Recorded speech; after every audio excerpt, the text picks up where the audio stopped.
Essa frase ao qual nós lemos, dizendo que alguém achou bom passar por uma prova, passar por uma luta, ter passado por algum conflito, algum sofrimento.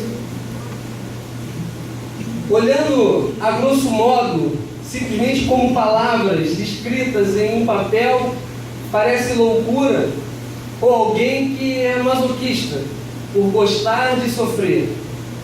Mas como se trata da palavra do Senhor, da Bíblia, tem algo de essência nesses versículos, nessas palavras, algo que fica implícito.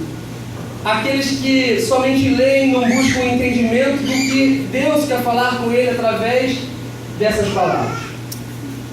Tem um propósito para que o salmista venha a falar que foi bom ele ter sido afligido. E a gente começa a entender melhor nisso quando a gente entende quem é o salmista. O salmista era Davi. E quando a gente entende que o salmista era Davi, nós começamos já a entender o porquê de ele dizer que foi bom ele ter sido afligido. Basta a gente olhar alguns pontos, alguns tempos atrás, desde o início do seu ministério, nós vamos entender que todos os conflitos ao qual Davi chegou diante dele, ele aprendeu alguma coisa. Quando o povo estava fugindo dos filisteus e ele se viu obrigado a enfrentar aquele problema, aquela aflição que o seu povo estava passando, ele aprendeu que existia um Deus que o guardava e guardava o seu povo, através daquela aflição. Quando ele desobedeceu, quando ele adulterou, por mais que um sofrimento se abatesse sobre ele, que ele perdesse o seu filho, ele entendeu que o Deus que ele servia era um Deus santo e o que ele requeria dele era também santidade. Quando nós entendemos que foi Davi quem escreveu esse salmo, nós começamos a entender a essência do que estava escrito. Alguém que entendia que o sofrimento não era meramente um acaso da vida, mas que o sofrimento ele poderia trazer para nós algo de muito interessante, algo como um aprendizado, e poderia nos ensinar muitas coisas. Aflição, ela quer dizer sofrimento, preocupação, agonia. Isso tudo quer dizer aflição. E quem nunca passou por aflição? Todos nós aqui já passamos por algum tipo de aflição. É bem verdade que o próprio Jesus já nos dizia e já nos deixou isso por escrito, quando ele diz que no mundo tereis aflição, mas tem de bom ânimo, eu venci o mundo. Sabe o que ele estava querendo dizer com isso? Que você ia enfrentar um problema ao qual ele já era derrotado. O mundo que te aflige é um mundo derrotado. Porque Jesus diz que no mundo tereis aflições, mas tem bom ânimo. Ele já é derrotado. Mas quantos de nós, todos nós aqui hoje, já passamos por algum momento de aflição? Se formos enumerar aqui, ficaríamos até amanhã de manhã contando as aflições que já passamos. E ainda não acabaríamos de contar por tantas aflições que já passamos. Mas se formos também começar a contar os aprendizados que tivemos através dessas aflições, também teríamos que ter bastante tempo para contar. E alguma delas nós iríamos até se alegrar por ter passado, porque se não tivéssemos passado, não teríamos a experiência que temos hoje e nem a mente e o pensamento que temos hoje. Porque aquela aflição lá atrás trouxe crescimento para você hoje. Aflição. Foi-me bom ter sido afligido. O problema não é a aflição em si. O problema todo é a minha reação quando essa aflição chegar na minha vida, chegar na minha casa. Qual vai ser a minha reação a essa aflição? Qual vai ser a minha postura ante ao problema que está chegando até mim? Eu posso baixar a cabeça, me render a essa aflição, ou eu posso levantar a minha cabeça, reagir com essa aflição e buscar algo de aprendizado nela que vai me dar algum crescimento. A nossa postura diante a aflição determina como vai terminar essa aflição que chegou na minha vida. Eu posso terminar essa aflição aprendendo alguma coisa, mas de cabeça baixa, rendido. Ou eu posso enfrentar essa aflição de cabeça erguida, com coragem e levando em meu coração e em minha mente um aprendizado. O salmista diz que a aflição foi boa para ele aprender. Ele diz: foi bom ter sido afligido. Essa aflição na minha vida, ela foi boa. Boa por quê, salmista? Boa porque eu aprendi.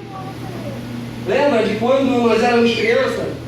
E aí a Fafá gosta quando eu falo quando eu era criança. Ela está no saminho. Lembra de quando nós éramos crianças? Que você estava fazendo a bagunça, mãe, desce daí, desce daí. Aí o que acontecia? Você caía. Aí o que ela falava? Bem feito, é bom para você aprender. Quem já escutou isso? Amém.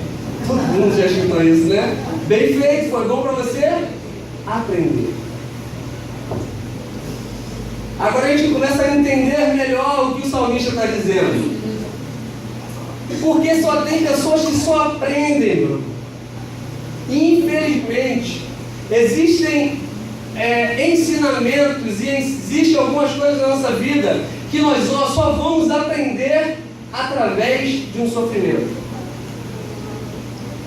Existem coisas que podem pessoas falar, podem pessoas te mostrar, podem pessoas mostrarem testemunho, mostrarem outras pessoas errando, mas você só vai aprender quando você tiver um sofrimento naquela área.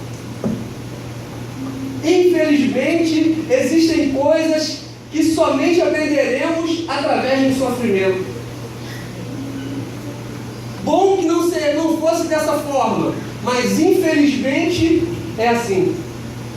Muitas coisas para que a gente possa aprender, a gente tem que quebrar a cara para depois olhar lá na frente e dizer: não era necessário eu ter quebrado a cara daquela forma, não era necessário eu ter passado por aquele problema, se eu tivesse visto e aprendido com o erro do outro. Mas não, nós somos teimosos. A gente guarda desde lá de trás, de quando nossa mãe dizia: não faz, não faz, não faz, e aquele bem feito foi bom para você aprender, nós não aprendemos, porque nós continuamos a desobedecer, e com isso trazemos aflições para nossas vidas, e só aprendemos depois que caímos. Foi bom ter sido afligido, o salmista disse. Foi bom ter sido afligido para que eu pudesse aprender. O filho pródigo, ele estava dentro da casa do pai, ele estava com seu pai, ele tinha tudo de bom na casa do seu pai, mas ele decidiu ir embora porque ele tinha uma visão do mundo, ele queria conhecer o mundo, ele queria conhecer as coisas, ele pede o dinheiro que era direito dele da venda da fazenda do seu pai e vai embora.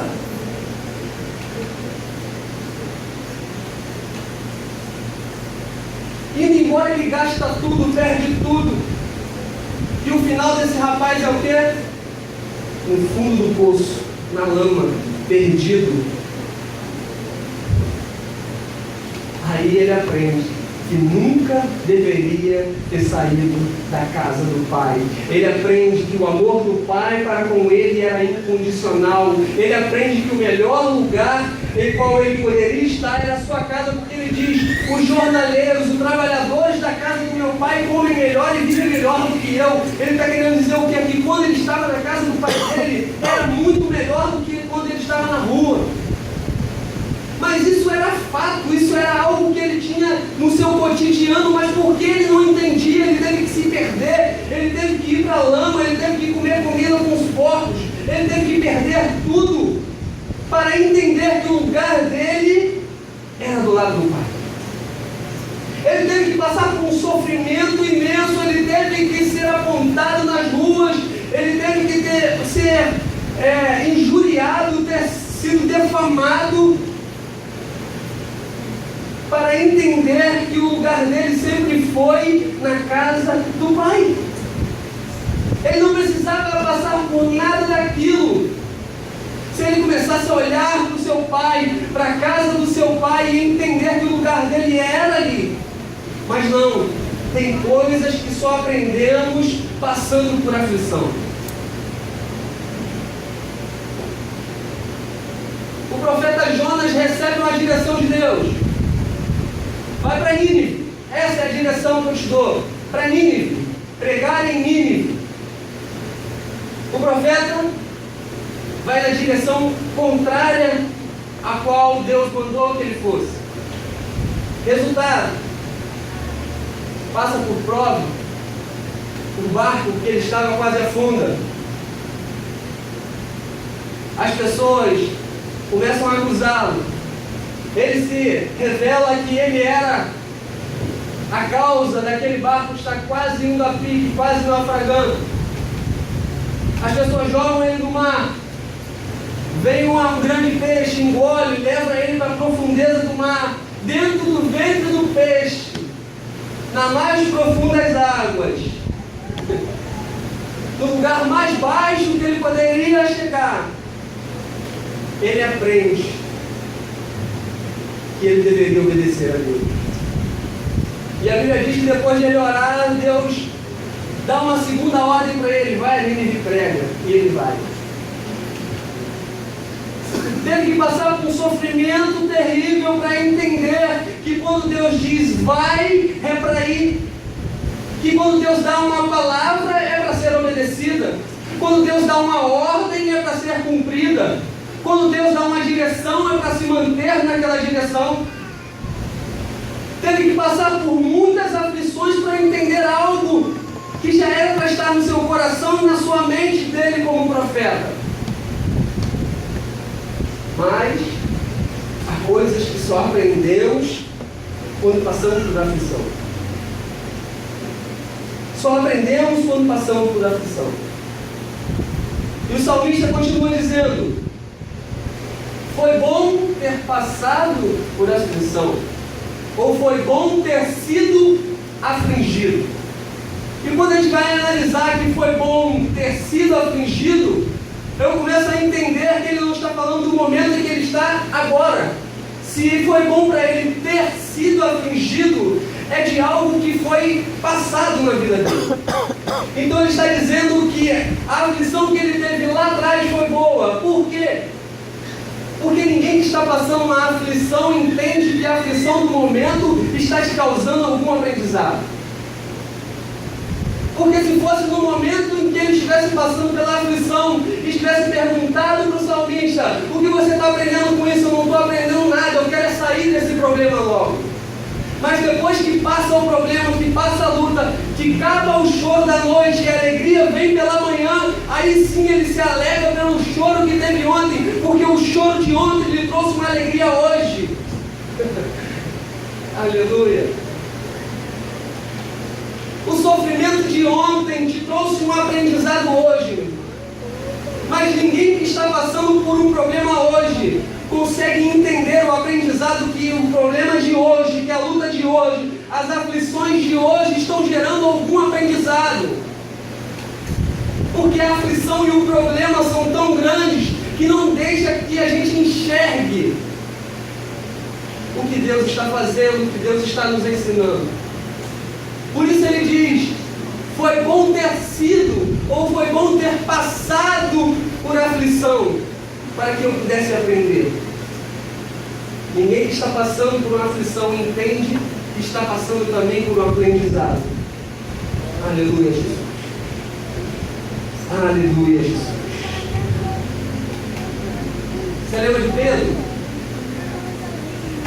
Está dizendo para Jesus, está dizendo para ele que vai ser crucificado, que vai ter que ser levado ao céu, e que todos vão se afastar dele, e que ninguém pode ir para onde ele está indo. Pedro então se levanta e diz: Senhor, eu vou com o Senhor, pode todo mundo te abandonar, mas eu não vou te abandonar. aqui pode ir embora, mas eu não. Eu estou com o Senhor no que der e vier.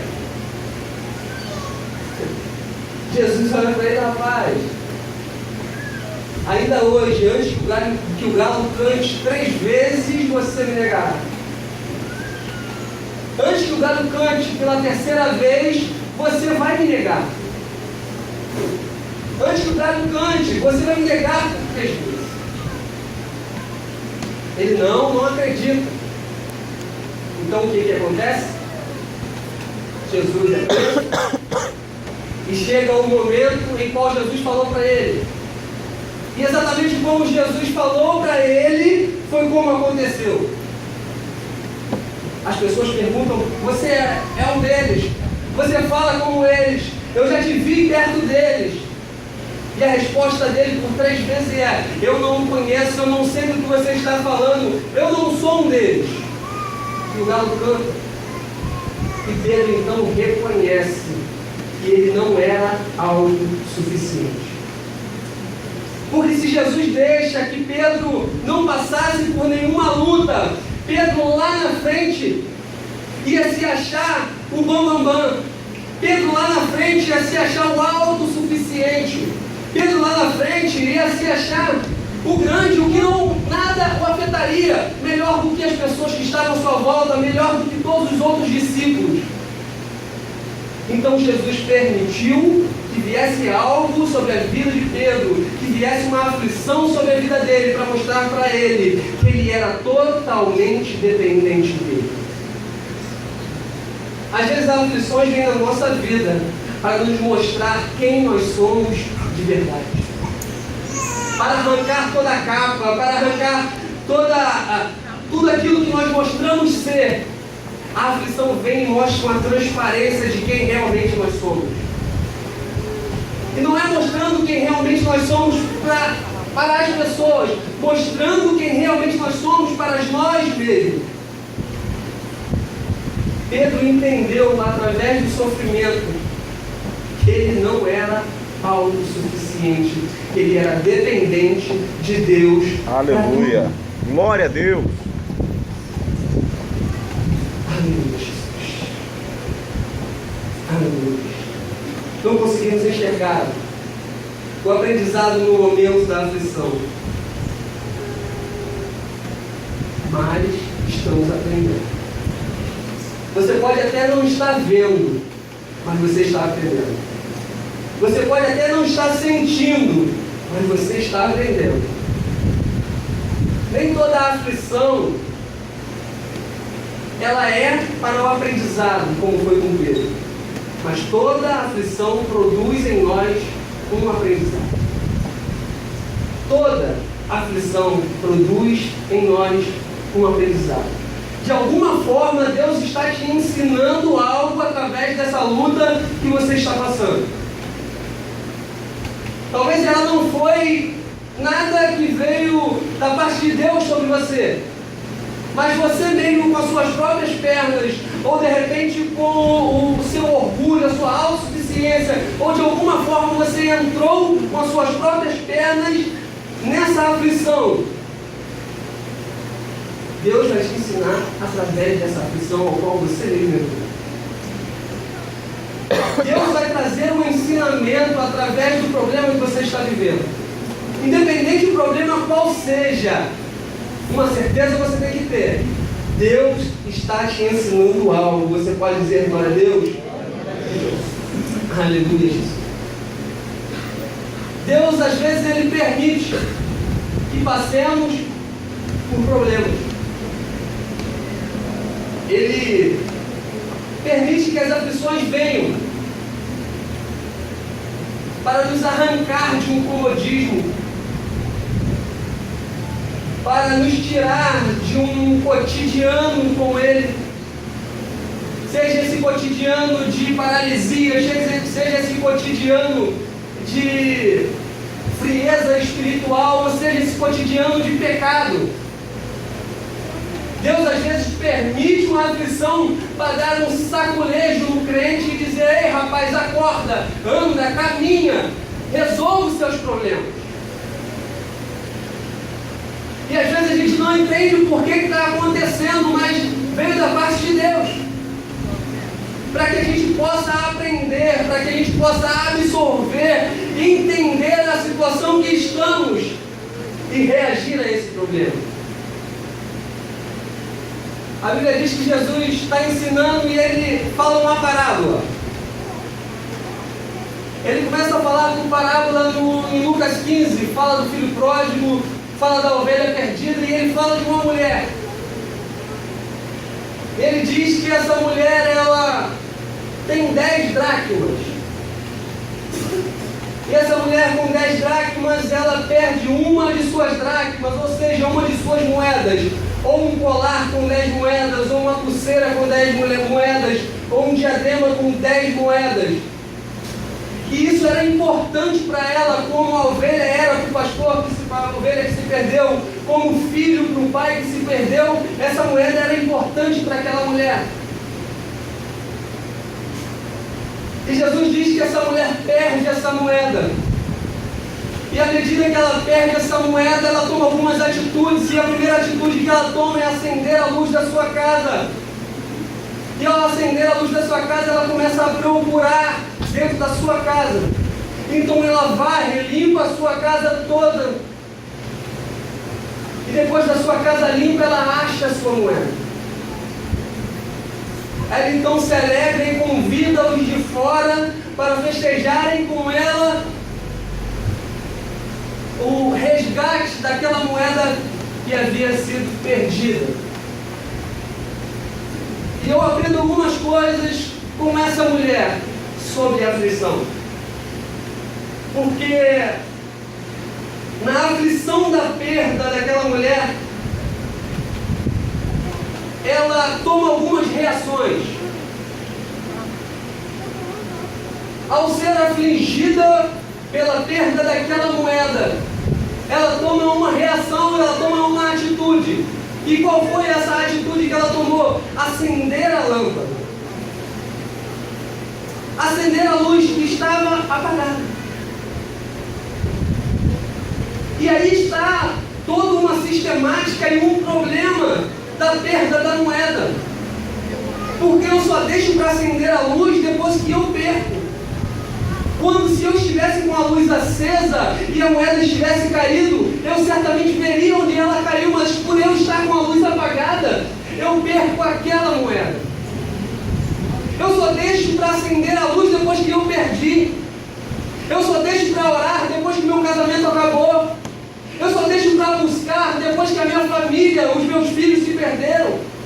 Eu só deixo para fazer a obra depois que eu não tenho mais capacidade nem vigor. O problema é que nós queremos acender a luz somente depois que perdemos. Não queremos acender a luz para que não perdamos, para que a gente não venha a perder. Aí está o primeiro problema que essa mulher estava enfrentando. Ela deixou perder para depois querer acender a luz. Não espere você perder para você ter uma reação, meu irmão. Reaja antes de você ter que perder algo. Reaja antes de você começar a passar por aflição. Você não precisa passar pela aflição para querer acender a luz da sua casa, para tomar uma reação, para retomar as rédeas da situação da sua vida. Você não precisa perder nada para acender a luz que é necessária para a sua vida. Você pode acender agora. Você pode acender hoje. Mas o problema é que deixamos perder primeiro, para depois querermos acender a luz. Ela podia muito bem ter acendido a luz antes, porque se caísse, caiu aqui. Rapidamente seria resolvido. Ela teria achado aquela moeda, mas não. Ela deixa perder, para depois acender a luz. Ela deixa acabar, para querer buscar. Deus não quer que você perca nada para que você venha até Ele. Deus quer que você se achegue a Ele sem necessidade de sofrimento algum. Deus quer que você se conserte com Ele sem necessidade de perda alguma. Deus quer que você renove a aliança com Ele sem necessidade de perda alguma. Você entende isso? Que você não precisa perder nada para você reatar uma intimidade, uma aliança com o seu Deus? Não tem necessidade alguma de andar nas trevas e ter que perder algo para que Deus venha te iluminar, para que você possa acender a luz e reatar com Ele novamente. Não, você não precisa passar por isso. Basta você tomar uma atitude hoje de manter a sua lâmpada acesa. Aleluia.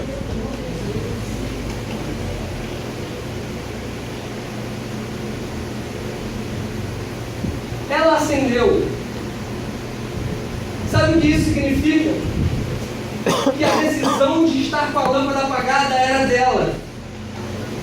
Ela tinha total consciência de que estava vivendo em escuridão, mas em momento algum ela quis acender a sua lâmpada. Ela sabia que a sua casa estava em trevas. Até porque aquele que acende é o mesmo que apaga. Se ela acendeu, ela apagou. Tem pessoas que têm total consciência de como está a sua vida, meu irmão, e não querem mexer uma palha para resolver o problema em qual está vivendo. Estão esperando alguém vir acender a lâmpada para ela. Não é ela quem tem que acender a lâmpada. Meu Deus. Meu Deus. Ela sabia como estava a sua casa, mas não tomava atitude para mudar a situação em qual ela se encontrava e qual se encontrava a sua casa. Porque se foi ela que acendeu, foi ela que deixou apagar, e ela entendia, ela sabia que ela está vivendo em escuridão. Aleluia, Jesus.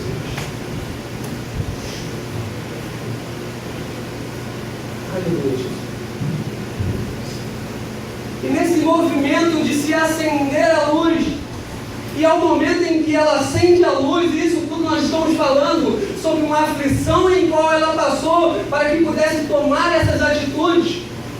E quando ela acende a luz, se torna notório o porquê de que ela não queria que a luz estivesse acesa. Aleluia. Meu Deus. Quando a luz vem, a gente começa a entender, a gente vê, e o texto nos mostra o porquê de ela não ter acendido a luz antes. Fala comigo. Luz acesa. Luz acesa. Sujeira exposta. Sujeira exposta. Resposta. Luz acesa. Sujeira exposta. Quando acende a luz, nós entendemos por que ela não queria que a luz estivesse acesa.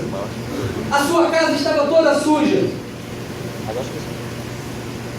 Não tinha como encontrar nada dentro da sua casa, nada que se perdeu tinha como se achar na casa daquele jeito. A sua casa estava toda suja. E ela não queria que a luz estivesse acesa, porque ela não queria ver a sujeira que estava na sua casa.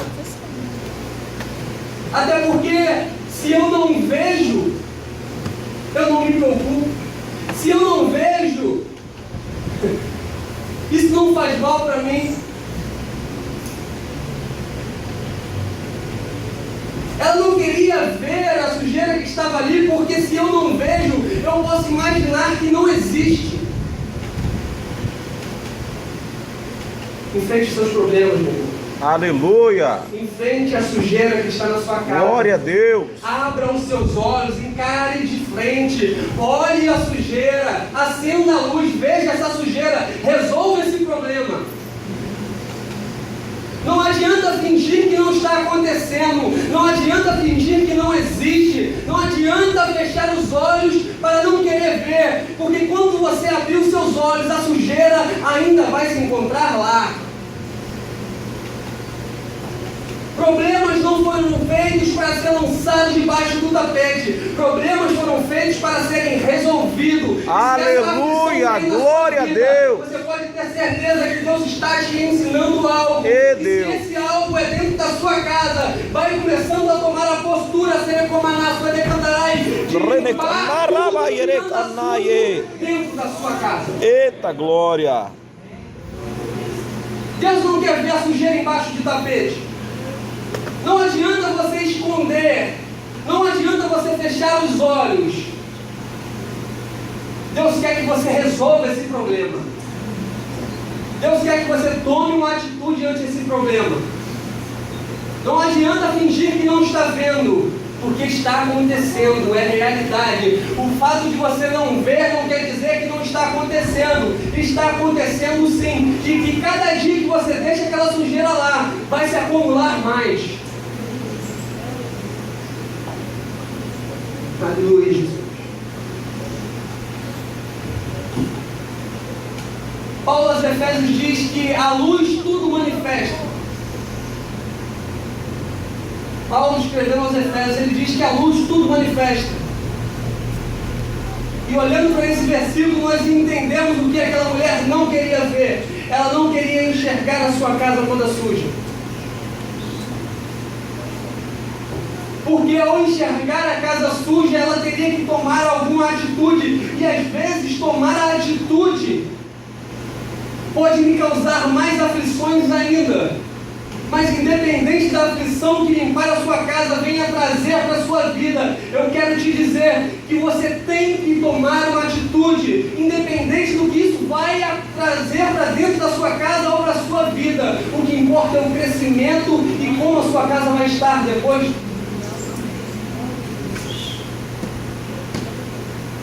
Porque às vezes a gente não quer fazer porque a gente imagina o problema que aquilo pode ocasionar e a dificuldade que vai gerar para tirar toda aquela sujeira. Até porque que quando eu acendo a luz, não somente eu vejo, mas as pessoas que estão à minha volta veem a sujeira que está na minha casa. E às vezes eu não acendo a luz, não somente porque eu não quero ver, mas eu não quero que os outros vejam como está a minha casa, e por isso eu permaneço no mesmo estágio que eu estava. Não porque eu quero, mas por vergonha de mostrar como eu estou. Aí por vergonha de mostrar como está a casa, continua na lama, continua na sujeira, continua perdido, continua no pecado, continua na escuridão. Com vergonha de acender a luz e as pessoas verem como está a sua casa. Deus te convida a acender a luz essa noite, meu irmão. Deus te convida a varrer a sua casa. Deus te convida a enfrentar esse problema.